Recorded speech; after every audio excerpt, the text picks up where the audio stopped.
नमस्कार, माझ्या लाडक्या मिथुन राशीच्या सख्यांनो आणि सवंगड्यांनो. उद्याचा गुरुवार म्हणजे केवळ 7 वारांमधला एक वार नाही, तर तुमच्यासाठी नशिबानं विणलेलं एक रेशमी स्वप्न आहे. मिथुन म्हणजे वायुतत्व, कधी न थांबणारा, सदैव प्रवाही. पण उद्याची सकाळ तुमच्यासाठी काहीतरी वेगळं घेऊन येते. एक मनाचा कोपरा आणि विचारांची पाखरे. उद्या तुमचं मन एखाद्या शांत सरोवरासारखं असेल. कामाच्या व्यापातही तुम्हाला एक एकांत सापडेल. जर मनात एखादी जुनी रुखरुख असेल तर उद्या ती वाऱ्याच्या लहरीसोबत वाहून जाईल. स्वतःला सांगा, मी मुक्त आहे. 2 करिअर, संवादाची जादू. गुरुवार हा गुरुचा वार.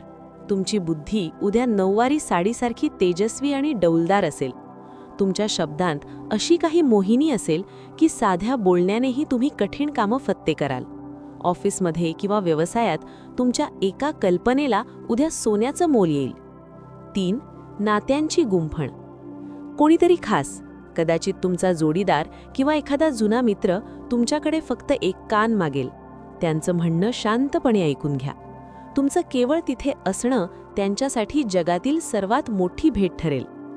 आजचा खास मंत्र: नको ओढ भविष्याची, नको धास्ती जुनी. उद्याचा दिवस तुमचा, जगून घ्या मनी.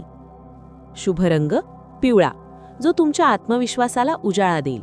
शुभ अंक 5 आणि 3.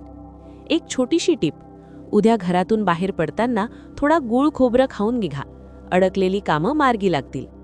तुमचा उद्याचा दिवस हा आनंदाचा प्रवास ठरो, हीच सदिच्छा.